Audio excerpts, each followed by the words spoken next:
கர்த்தருடைய பரிசுத்த நாமத்திற்கு ஸ்தோத்திரம் உண்டாட்டும். இந்த உபவாச நாளை நாம் முடித்து 27ஆம் தேதி நாம் ஒரு விசேஷித்த கொண்டாடுதலை நாம் செய்கிறோம். இது சபை கட்டடம் துவங்கி 22 வருஷங்கள் முடிந்திருக்கிறது.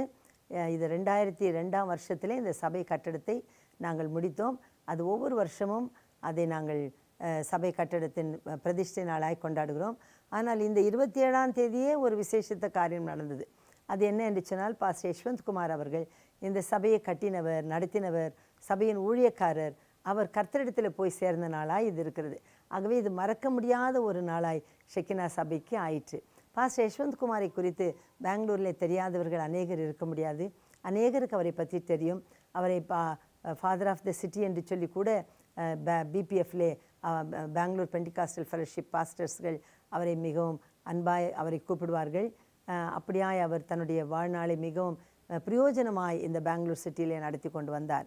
அவர் 1951ஆம் வருஷம் மிஸ்டர் தங்கராஜுக்கும் சகோதரி பத்மாபாய் தங்கராஜ் என்பவர்களுக்கும் 4வது பிள்ளையாக பிறந்து ஒரு இந்து குடும்பத்திலே அவர்கள் வாழ்ந்து வந்தார்கள்.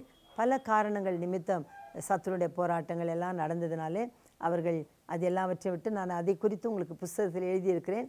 அவருடைய புஸ்தகம் நீங்கள் தேவைப்பட்டால் நீங்கள் எங்களை அணுகினால் நாங்கள் உங்களுக்கு அவருடைய புஸ்தகத்தை தருவோம். அவருடைய ஜீவிய சரித்திரத்தை நாங்கள் எழுதியிருக்கிறோம். நீங்கள் இப்பொழுதுதான் புதிதாக கேட்கிறவர்களுக்காக நான் சில காரியங்களை சொல்லுகிறேன். அவர்கள் இந்து குடும்பத்தில் பிறந்து வளர்ந்து பிசாசின் போராட்டத்தில் இருந்தவர்களை கர்த்தர் விடுதலை செய்து அவர்கள் கர்த்தரை ஏற்றுக்கொண்டு 1973ஆம் வருஷம் அவர்கள் கர்த்தருடைய பிள்ளைகளானார்கள். குடும்பமாய் கர்த்தரை சேவிக்க ஆரம்பித்தார்கள்.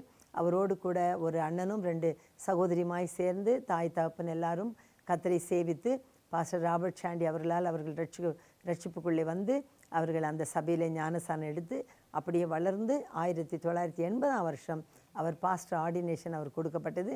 அவர் ஒரு ஊழியக்காரராய் நியமிக்கப்பட்டார். தாயின் வயிற்றிலிருந்து அவரை கர்த்தர் ஊழியத்திற்காக தெரிந்து கொண்டபடினால் அந்த சாட்சியின் முகாந்திரமாய் அநேக தீர்க்கதரிசனம் சொன்னது நிமித்தம் அவர் 1980ஆம் வருஷம் அவர் பாஸ்டர் ஆர்டினேஷன் எடுத்து பாஸ்டராய் ஊழியம் செய்து கொண்டு வந்தார். இந்த சின்னப்பா கார்டனிலே அவர்கள் ஊழியத்தை 8 வருஷம் செய்து வந்த காலங்களிலே 1982ஆம் வருஷம் அவருக்கு திருமணமானது. திருமணமாகி நாங்கள் 40 வருஷம் கர்த்தருக்குள்ளே சந்தோஷமாய் சமாதானத்தோடு வாழ்ந்து வந்தோம். எங்களுக்கு 2 பிள்ளைகளை கர்த்தர் கொடுத்தார், 2 ஆண் பிள்ளைகளை. அவர்களுக்கு நல்ல பாடங்களை படிப்பை கொடுத்து ஒரே நாளில் 2 பேருக்கும் திருமணமும் நடத்தி 5 பேர பிள்ளைகளையும் கர்த்தர் கொடுத்து எங்களை ஆசீர்வதித்தார். இது எல்லாவற்றையும் அவர்கள் கண்டு கழித்து சந்தோஷப்பட்டார்கள். சபையிலே அநேக பெண் பிள்ளைகளை 11 பெண் பிள்ளைகளை கொண்டு வந்து வளர்த்து அவர்களுக்கு திருமணங்களை செய்து அவர்களை ஊழியக்காரர்களுக்கு கொடுத்து நடத்தி சந்தோஷப்படுத்தினார். அதே போல் இன்னும் கூட 35 வாலிப பிள்ளைகளை கொண்டு வந்து வீட்டில் வளர்த்து அவர்களை கூட ஊழியக்காரர்களாய் மாற்றி அவர்களுக்கு 3 வருஷம் வேத பாட்டை சொல்லிக் கொடுத்து நடத்தி வந்தார். அது மட்டும் இல்லாதபடிக்கு 28 பிள்ளைகளை தாய் தகப்பன் இல்லாத பிள்ளைகளை எடுத்து வளர்த்து அந்த கடமையை கூட அவர் செய்து முடித்தார். அநேக நன்மைகளை சமுதாயத்துக்கும் ஊழியத்திலும் செய்தார். அவருக்கு 70 வயது தான் கர்த்தர் கொடுத்தது. ஆனால் அந்த 70 வயதில் 70 சபைகளை கர்நாடகாவிலும் நேபாளிலும் காட்மண்டூர், சத்தீஸ்கர், குஜராத் போன்ற இடங்களிலே இன்னும் பல தேசங்களிலே கூட தமிழர்கள் மத்தியிலே சபைகளை உருவாக்க கர்த்தர் அவரை பிரயோஜனப்படுத்தினார். ஆகவே கர்த்தர் அவரை பல தேசங்களுக்கு கொண்டு போய் தம்முடைய நாமத்தை மகிமைப்படுத்தி கொண்டார். அதை நினைத்து பார்க்கும்பொழுது மிகவும் சந்தோஷமாக இருக்கிறது. இவைகள் எல்லாவற்றுக்கும் மத்தியிலே அவர் டயபெட்டிஸ்னாலே மிகவும் கஷ்டப்பட்டு 10 வருஷங்கள் அவர் டயாலிசிஸில் இருந்தார். டயாலிசிஸில் 10 வருஷம் இருக்கும் பொழுது 2019ஆம் வருஷம் அவருடைய கால் வேறு ஆம்பியூட் செய்யப்பட்டது. இவைகள் எல்லாவற்றுக்கும் மத்தியில் ஒரு நாள் கூட அவர் கர்த்தரை தூஷிக்காமல் எல்லா வேலைகளையும் செய்து முடித்தார். ஊழியங்களை செய்தார். ஊழியக்காரர்களை நேசித்து வளர்த்தார். அநேக ஊழியக்காரர்களை அவர் மிகவும் அன்பாய் நேசித்து அந்த ஃப்ரெண்ட்ஷிப் மெயின்டைன் பண்ண வேண்டும் என்று சொல்வார். அதற்காக எவ்வளவு தூரம் வேணாலும் போவார், எவ்வளவு பணம் வேணாலும் செலவு பண்ணி அவர் நடத்துவார். அதை நாங்கள் அல்ல, அநேக ஊழியக்காரர்கள் சாட்சியாய் சொல்லியிருக்கிறார்கள். அதுபோல் அநேக பிள்ளைகளை அவர் வளர்த்து அநேக மக்களுக்கு தகப்பனாய் அவர் வாழ்ந்தார். அது மட்டும் இல்லாதபடிக்கு விசேஷமாக இந்த மே 27ஆம் தேதி அவர் சபையை துவங்கின இதே நாளில் அநேகர் இதை குறித்து சாட்சி சொல்லியிருக்கிறார்கள்.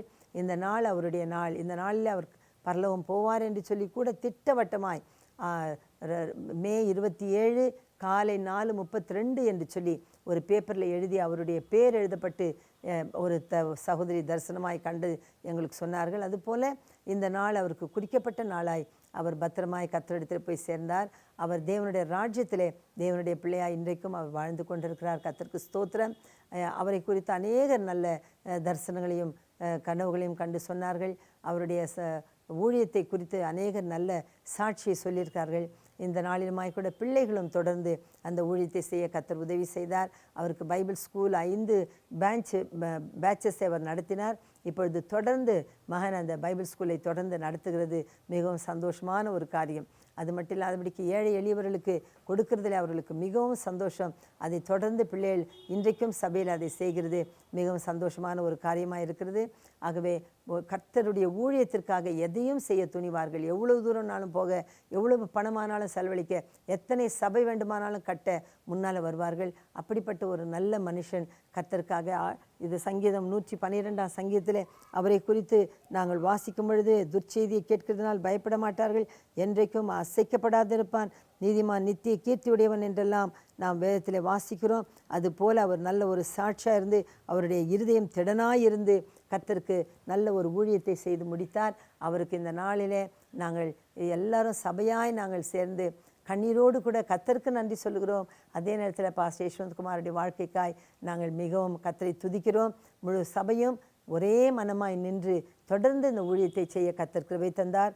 பாஸ்டர் போய் இது 3வது வருஷமாய் முடிந்தது. 3 வருஷங்கள் முடிந்தாலும் கர்த்தர் சபையை மிகவும் செழிப்பாய் செம்மையாய் நடத்தி வருகிறார். எங்களுடைய மிஷனரிகளும் மூப்பர்களும் சபையினுடைய மற்ற விசுவாசிகளும் சபையில் உதவி செய்கிற உதவிக்காரர்களும் மீடியா டீம், கொயர் டீம், இன்னும் மியூசிக் டீம் எல்லாரும் எங்களோடு கூட அஷர்ஸ்கள் யாவரும் கூட நின்று ஊழியக்காரருடைய கரங்களை பலப்படுத்தி இந்த ஊழியத்தை 2 மக்களுடைய கைகளோடு கைகோத்து நின்று இந்த ஊழியத்தை செய்கிறதற்காக நான் மிகவும் சந்தோஷப்படுகிறேன். வயதில் பெரியவர்கள் மூத்தவர்கள் எல்லாம் எங்கள் சபையில் இருந்தாலும் அவர்களும் கூட எங்களை சிறியவர்களாகி எங்களிடத்தில் மிகவும் அன்பாய் இருந்து அவர்கள் எங்களோடு கூட நின்று இந்த ஊழியத்தை தொடர்ந்து செய்கிறதற்காக நான் கர்த்தருக்கு மிகவும் நன்றி உள்ளவளாக இருக்கிறேன். பாஸ்டர் அவர்களுக்கு இந்த மக்கள் பாராட்டுகிற அன்புக்காகவும் அவர்கள் செய்கிற சேவைக்காகவும் நான் கர்த்தருக்கு நன்றி செலுத்துகிறேன். பாஸ்டர் யஷ்வந்த்குமாருக்கு கர்த்தர் கொடுத்த இந்த 70 வருஷங்களை முடிக்க அவருக்கு தந்த கிருபைக்காய் நான் கர்த்தருக்கு நன்றி சொல்கிறேன். தொடர்ந்து அவர் சென்ற பாதையிலே நாங்களும் போய் அவர் விட்ட ஊழியத்தை தொடர்ந்து செய்து அவருடைய வருகையின் நாள் வரைக்கும் கர்த்தருடைய நாமத்தை மகிமைப்படுத்தி அவருடைய ராஜ்யத்தை கட்டுவோம் என்று வாக்கு கொடுக்கிறோம். சபையாய் நாங்கள் கர்த்தருக்காய் நிற்போம் என்று நான் விசுவாசிக்கிறேன். எல்லா துதியும் கனமும் மகிமையும் ஸ்தோத்திரமும் நம்முடைய தேவனாகிய கர்த்தருக்கும் ஊழியத்துக்கு அழைத்த உண்மையுள்ள தேவனுக்கும் செலுத்தி நன்றி சொல்லி உங்கள் யாவருக்கும் நன்றி சொல்லி கர்த்தருக்குள்ளே மனமகிழ்ச்சியாக இருந்து தொடர்ந்து ஊழியத்தை செய்து நிறைவேற்றுங்கள் என்று வேண்டிக் கொண்டு உங்களை நான் வாழ்த்தி ஆசீர்வதிக்கிறேன். கர்த்தர் உங்கள் எல்லாரையும் ஆசீர்வதிப்பாராக. கர்த்தருக்குள் மனமகிழ்ச்சியாக இருங்கள். ஆமென்.